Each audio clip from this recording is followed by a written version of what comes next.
The fence was the line Eli drew between his life and the world. On his side, 400 acres of rolling Montana grassland, a weathered ranch house, and a quiet so deep he could hear the wind change direction. On the other side, until recently, had been empty land. Now there was a small blue-painted house, a beat-up sedan, and a lot of noise.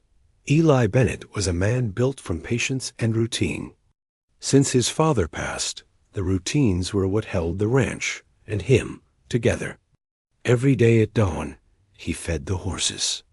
By 7, he was mending what needed mending. Today, it was a long stretch of split-rail fence that bordered the new neighbor's property. He was lost in the rhythm of it, the solid thunk of the mallet, the feel of sun-warmed wood when a small shadow fell across his hands. He looked up, squinting against the sun. A little girl stood on the other side of the fence. She couldn't have been more than 6 or 7, her hair in 2 messy braids, holding a stuffed bear that had seen better days. She was studying him with an intensity that made him pause. They looked at each other for a long moment. He gave a slow, small nod, the kind he'd use for a skittish colt. He went back to his work, hoping she'd wander off. She didn't. She just stood there, watching. Finally, he stopped again. "Can I help you?" His voice came out rougher than he meant, unused to conversation. The girl didn't smile. Her small face was serious, full of a worry that seemed too big for her. She pointed a finger back toward the blue house. "That's my house. My daddy's in there with my new baby sister. Her name is Rosie." Eli nodded again, unsure what to say. "That's a nice name." "She cries a lot," the girl stated, as if reporting the important fact. "And my daddy, he cries sometimes too, but only when he thinks I'm asleep." She took a step closer, the toes of her sneakers touching the bottom rail. She looked right into his eyes, and her question came out clear and direct, like she'd been practicing it. "Mister, can you aid me find a mama for her?" "For Rosie?" The mallet felt heavy in Eli's hand. The question hung in the air between them, so strange and sad it stole his breath. He'd been prepared for a lost dog, or maybe a request to fetch a ball. "Not this.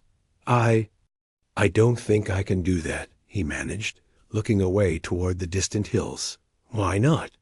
She pressed. There was no whine in her voice, just pure logic. "You're a grown-up. You know people. I don't know." "Those kinds of people?" Eli said, feeling completely out of his depth. He gestured vaguely at the land around them. "I've got my ranch. I've got my work. See this fence? It needs fixing." The little girl's shoulders sank just a little. She hugged her bear tighter. "But you're good at fixing," she said, her eyes dropping to the strong, repaired section of fence in front of him. That something twisted in Eli's chest. He was a fixer. He fixed broken axles and leaking roofs and fences. But this was a hole in the universe he had no tools for. "What's your name?" he asked, just to say something. "Daisy?" "Well, Daisy," Eli said, kneeling down so he was closer to her height. The action felt unfamiliar. "Finding a mama? That's a job for your daddy. Not for a rancher like me." Daisy considered this, her brow furrowed. "He's too tired," she said finally, with a simple, devastating truth. "He has to make the bottles and do the laundry and go to work. He doesn't have time to look." Eli was silent. He had seen the young man from a distance, moving like he was underwater, carrying bags of groceries and a baby carrier. He'd seen the lights on in the house at all hours. He'd heard the faint, frantic cry of an infant on the night wind. He'd done what he always did, minded his own business. "I gotta get back to this," he said, standing up, his knees cracking.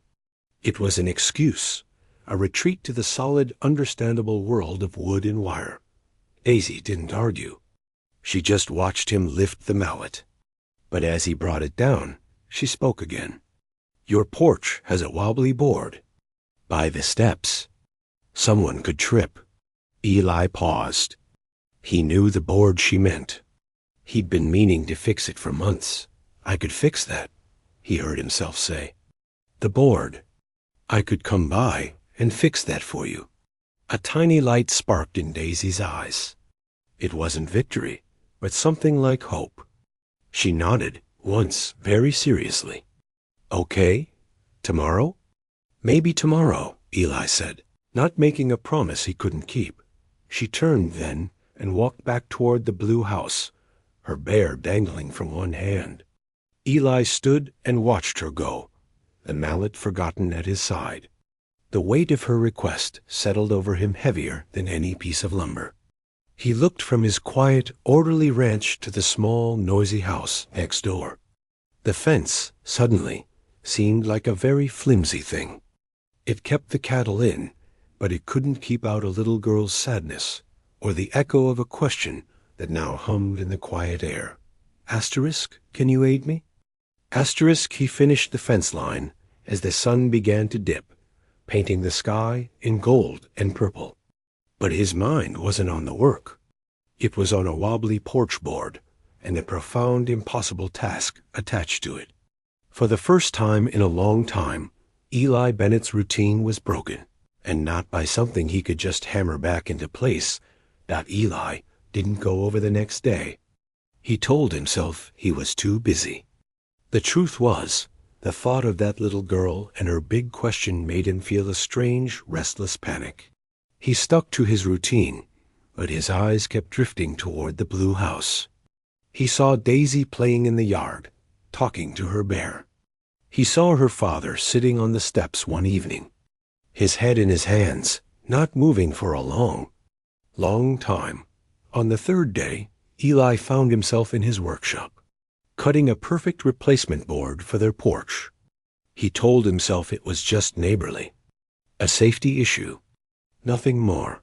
He carried the board and his toolbox over in the late afternoon, hoping maybe no one would be home. But Daisy was sitting on the very steps he was there to fix, waiting as if she had an appointment. You came, she said, and there was no accusation in her voice, only a quiet certainty that made Eli feel oddly guilty. Said I might, he grunted, setting his tools down. He got to work quickly, prying up the rotten wood. Daisy sat cross-legged nearby, watching his every move. I made a list, she announced after a while. She pulled a folded piece of paper from her pocket. It was covered in large, careful printing and a few crayon drawings. For the mama, Eli kept his eyes on his work. That so? Yeah. You want to hear it? He nodded, not trusting himself to speak. He focused on measuring twice, cutting once. Number 1, Daisy read, her voice serious. She has to make good cookies. Not the kind from the tube. A kind from scratch. She said the word carefully, like she'd heard it somewhere important. Number 2, she has to sing, not just along with the radio. Her own songs, for when Rosie is fussy. Number 3, she paused, squinting at her writing. She has to know about stuff, like why the sky is blue, and about tractors. Just in case. Eli had to swallow hard. He drove a new nail into the fresh wood. Thunk, thunk. The sound was solid and real, unlike the list, which felt like a fragile. Beautiful dream. That's a good list, he said finally, his voice low. I have a plan, too, Daisy said, moving closer. She smelled like grass and sunshine. The county fair is in 2 weeks. Everybody goes there. We can go and interview people. Eli almost hit his thumb with the hammer. He stopped and looked at her. Interview? Yeah, like on TV. We can ask ladies the questions from my list. We'll know if they're right by how they answer. Her eyes were bright with the genius of this idea. Eli felt the world tilting. This was getting far, far out of his depth. He was a rancher. He negotiated the price of hay and dealt with sick calves. He did not conduct mama interviews at the county fair. Daisy, he said, choosing his words like stepping on loose stones. I don't think. People at the fair, they're just there for the rodeo and the pie. They might not want to be interviewed for a job like that. Her face fell just a little. But how else will we find one? I don't know, Eli said honestly. He finished securing the board and tested it with his boot. Solid. Sometimes things like this, they don't have a plan. They just happen. Or they don't. This was clearly the wrong thing to say. Daisy's lower lip trembled. But Rosie needs one. She never had one. I had one for a little while. I remember she smelled like flowers. She looked down at her bear, stroking its worn ear. Eli's heart felt like a stone in his chest. He packed his tools slowly, trying to think of anything to say. From inside the house, the baby started to cry a thin, weary sound. A moment later, Daisy's father appeared at the screen door. He was a young man with tired eyes and kind lines on his face. He held the fussing baby against his shoulder. Daisy, come on in, sweetheart. Time to help me with dinner. He looked at Eli, standing there with his toolbox. Oh, hello. Eli said, nodding. From next door. Just fixing that step. It was a tripping hazard. The young man's face softened with gratitude. That's really kind of you. Thank you. I'm Ben. He jiggled the baby gently. And this is Rosie. Sorry for the noise. No trouble, Eli said. The baby's crying was piercing, but he saw the gentle way Ben's hand cupped her tiny head. You've got your hands full. Ben gave a tired laugh that wasn't really a laugh. That's one way to put it. He looked down at Daisy, who was still looking at her list. What have you got there, Bug? My mama list, Daisy said, holding it up. Ben's smile wavered.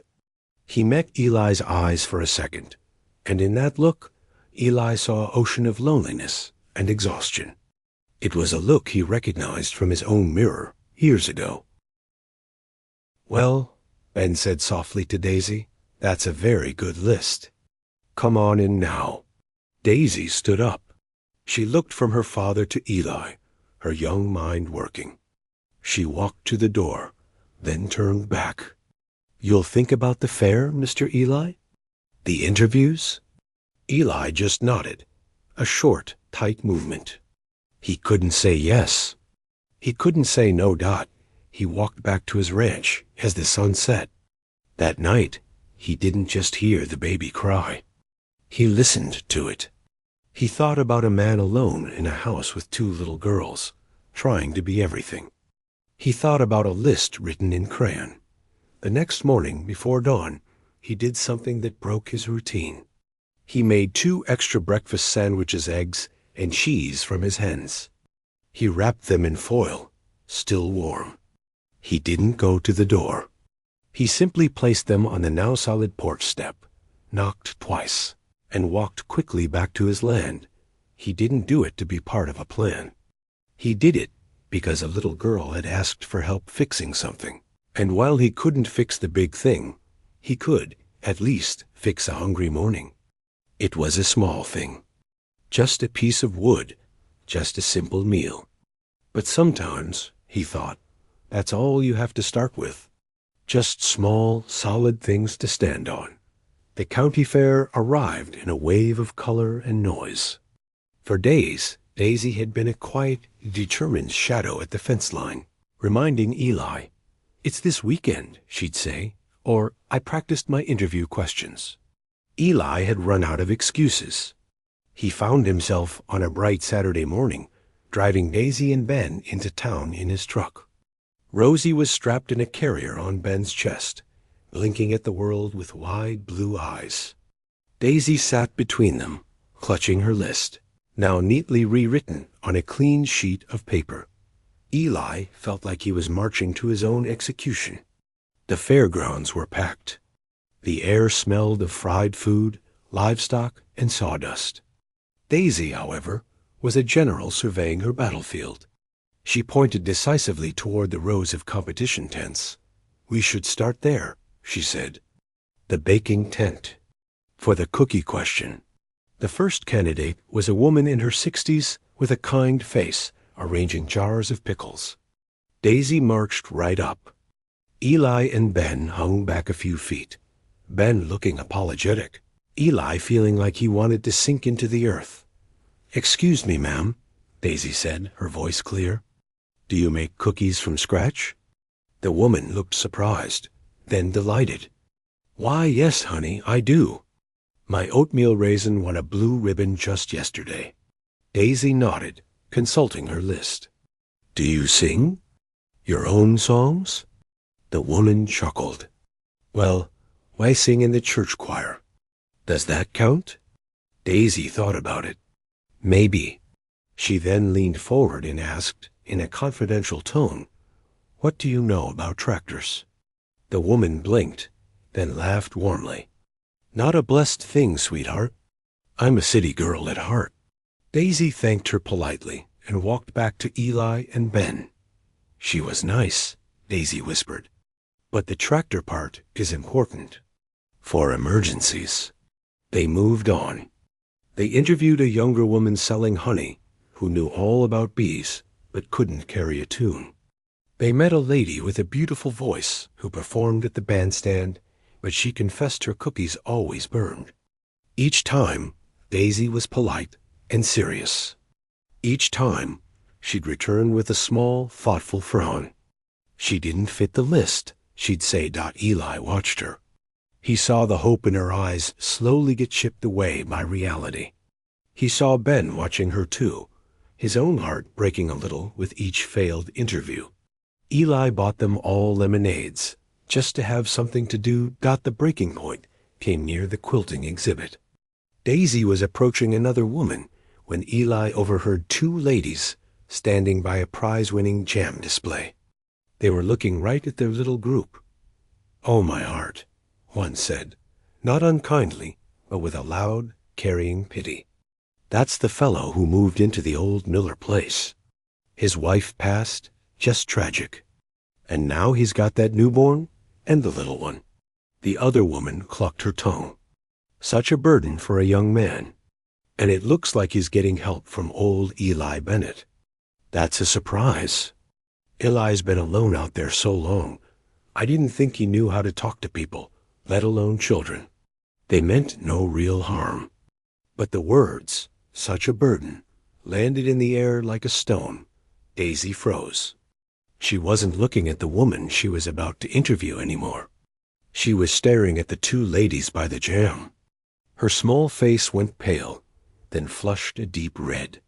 The carefully held list crumpled in her fist.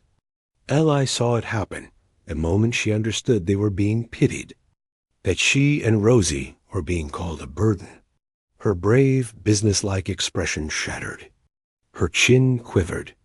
Without a word, she turned and ran, a small figure darting through the crowd. "Daisy!" Ben called, but he was hampered by the baby carrier.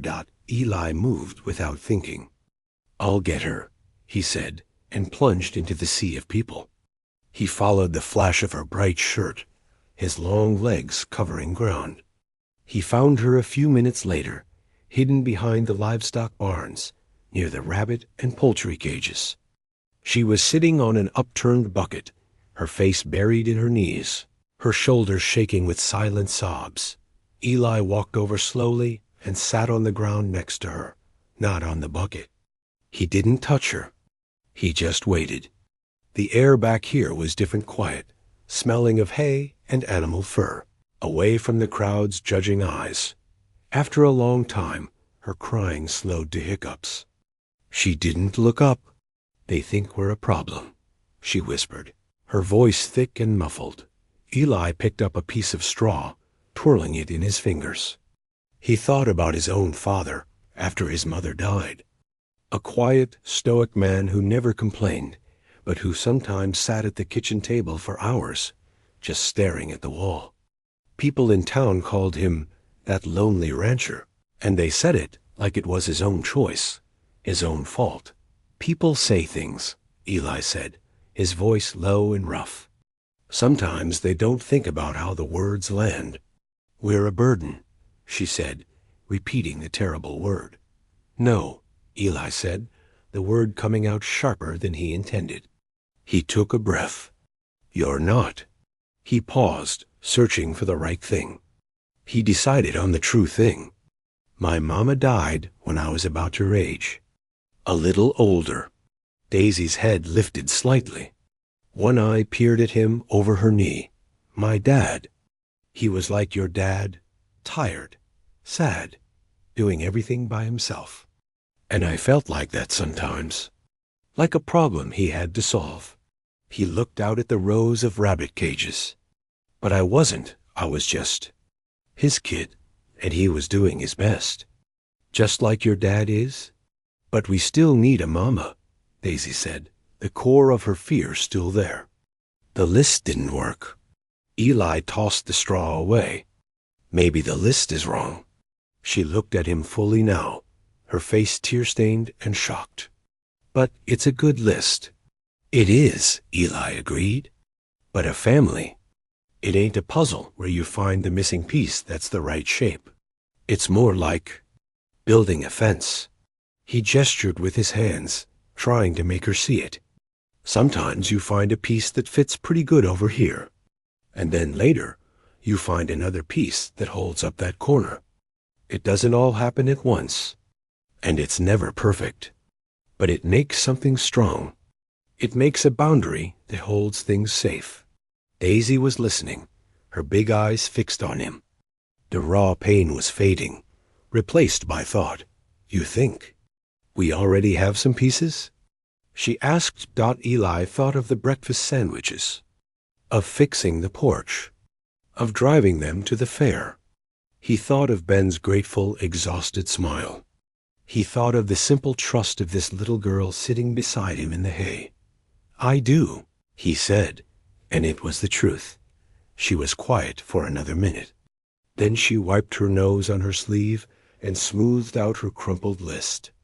She folded it carefully and put it back in her pocket. Okay, she said softly.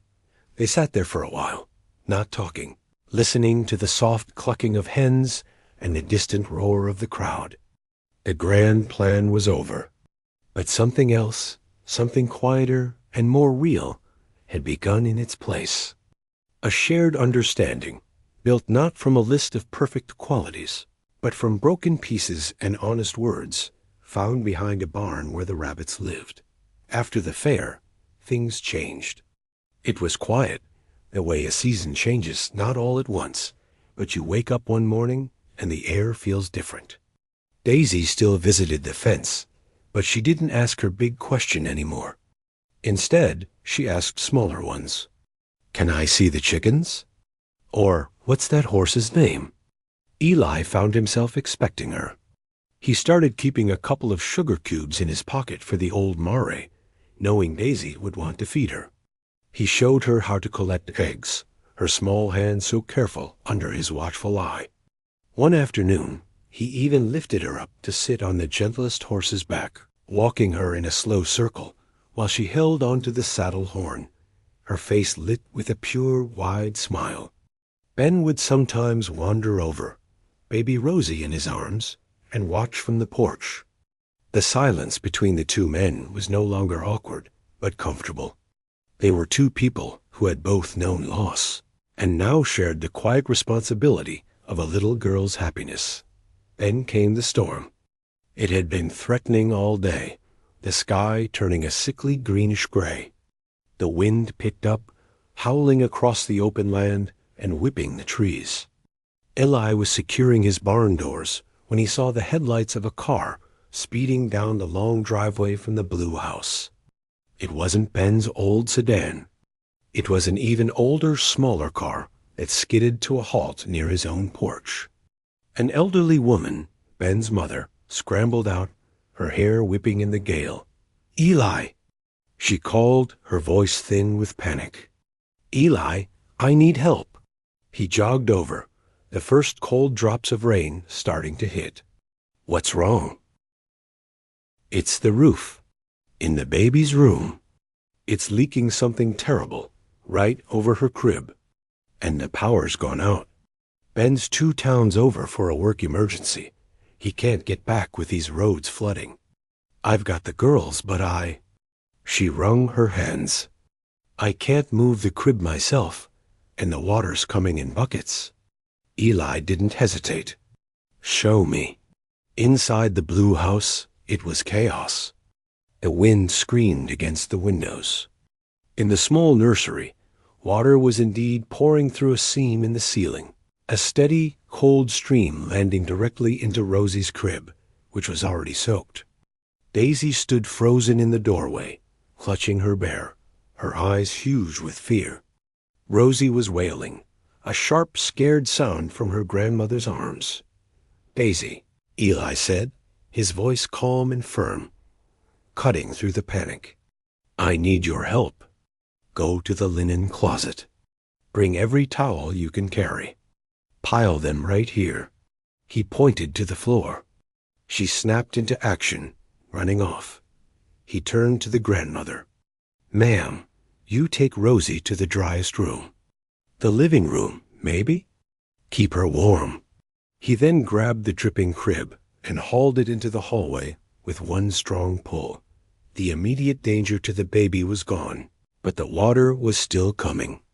He dragged a dresser under the leak, climbed onto it, and pressed a thick towel against the seam, but the water just soaked through and kept coming. He needed to get on the roof. Eli, you can't go up there in this. The grandmother cried. Got to, he said, already heading for the door. He fetched a tarp, a hammer, and a handful of nails from his truck, the rain now falling in sheets, soaking him to the skin in seconds. The climb up the ladder was treacherous, the wind trying to tear him off. On the roof, he could barely see. He found the problem a section of flashing had torn loose. He wrestled the tarp over it, the material flapping wildly like a live thing. He knelt, fighting the wind, and drove nail after nail into the wooden roof beams, securing the tarp's edges. The rain battered his back. The thunder boomed overhead, but he kept hammering. Thunk, thunk, thunk. Each nail was a promise. Safe, dry, protected. Finally, the tarp was secure.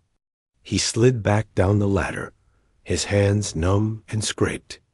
Inside, he went straight to the nursery. He put his hand under the leak. A drip, then another, then nothing. The tarp was holding. The room was a mess. Water was everywhere. But the crisis was over. He leaned against the doorframe, breathing hard, water pooling at his boots. Daisy was there, surrounded by a mountain of towels. She was quietly soaking up water from the floor. She looked up at him, at his soaked clothes and tired face. You fixed it, she whispered. I fixed it, he agreed, his voice hoarse. Ben's mother came in, Rosie now quiet and hiccuping in her arms. Oh, Eli, I don't know how to thank you. You saved us.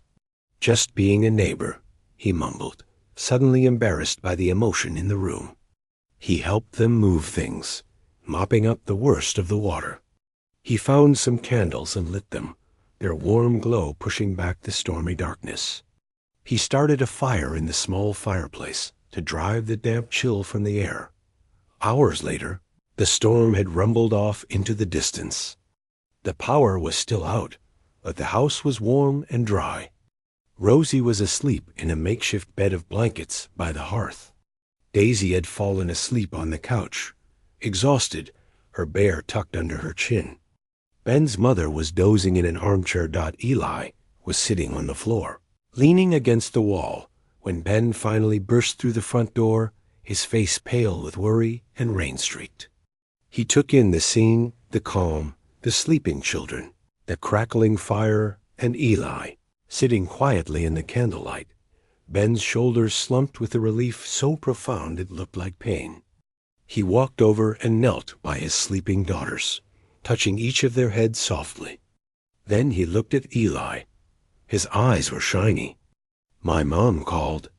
She told me what you did. Everything. Eli just shook his head. Anyone would have. No, Ben said, his voice thick. They wouldn't have. He sat down on the floor opposite Eli, the firelight dancing between them. I've been drowning. Since my wife. Since she passed. Just trying to keep my head above water for these girls. I've been so lonely, I can't even feel it anymore. It's just empty. He rubbed a hand over his face. And then my little girl starts talking about this rancher who fixes fences and listens to her crazy plans. And I see you bringing food, fixing the step, just being there. Not because you have to, but because you are. Eli didn't know what to say. He stared at the flames. You've been a piece of this, Ben said quietly, echoing the words Eli had used at the fair. A piece of the fence. For her. And for me. And I just needed to say thank you. For being our neighbor. For being more than that.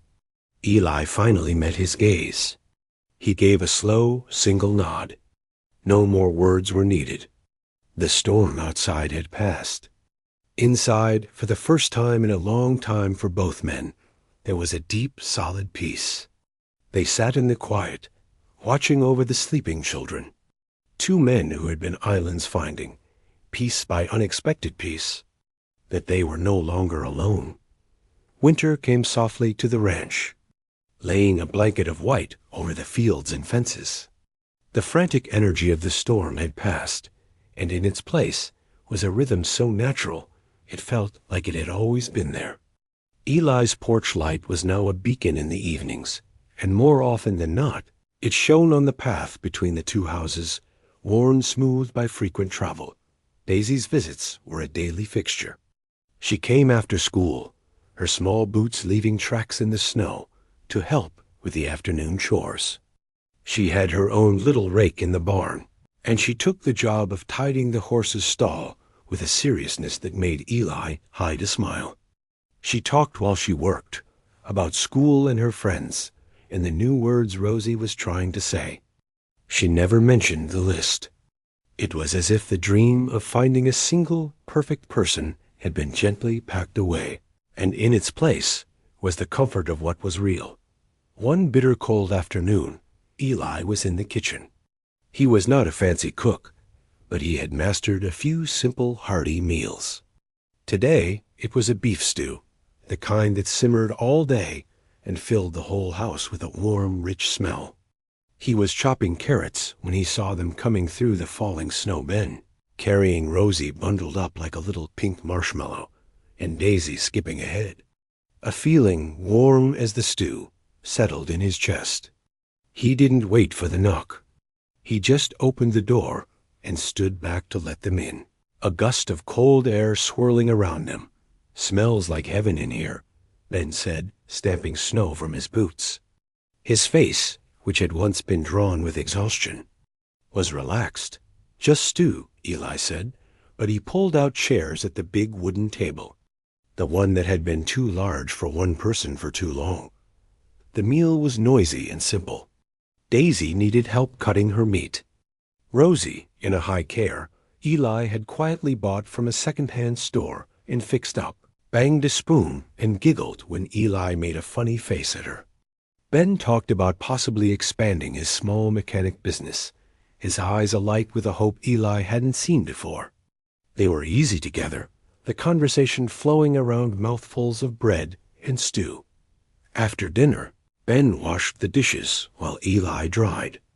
Daisy played on the rug with Rosie, showing her how to stack some old wooden blocks. Watching them, Eli felt a strange, powerful clarity. This was what the list had been trying to describe. Not one person, but this feeling, this noise, this warmth in a room that used to only hold silence. Later, when the dishes were done and Rosie was getting sleepy, Daisy put on her coat. But instead of heading straight for the door, she went to the window and looked out toward the fence line, now just a suggestion under the moonlit snow. "Mr. Eli?" she said, her voice thoughtful. "I think we might have found the pieces," she said. She turned to look at him, her young face serious in the lamplight. "The pieces for the fence. Like you said. They just gotta get glued." Eli felt his throat tighten. He looked from her to Ben, who was watching his daughter with a soft, understanding smile, then down at the sleepy baby in Ben's arms. He didn't know what to say, so he just nodded, the movement feeling too small for the bigness in his heart. Ben put a hand on Daisy's head. "Time to go, Bug. Let's get your sister to bed." They bundled up and walked out into the clear, cold night. Eli stood in the doorway, watching them go, the light from his porch spilling onto their path. He didn't close the door until he saw the light come on in the blue house window. Asterisk, asterisk, asterisk, a few weeks later, on a Thursday, Ben asked if they could all have Thanksgiving at Eli's place. "Your oven's bigger," he'd said, but the reason was unspoken and understood by everyone. The day was bright and cold. Ben and Daisy arrived early, their arms full of groceries and laughter. They worked together in the kitchen, a chaotic, joyful mess. Eli handled the turkey. Ben made pies from his wife's old recipe book, his touch gentle with the pages, and Daisy was in charge of setting the table, placing mismatched forks with great ceremony. When they finally sat down, the table was almost groaning. The big wooden table, for the first time Eli could remember, felt just the right size. They held hands for a blessing, a simple circle of warmth. Ben gave Eli's hand a quick, hard squeeze before letting go Dot. As Ben started to carve the turkey, Eli stood up. He wasn't a man for speeches. He cleared his throat. Daisy stopped chattering and looked at him. Ben paused, the carving knife in his hand. "I'm not much for words," Eli began, his voice rough. He looked at the faces around his table, the young father who had become a friend, the little girl who had taught him.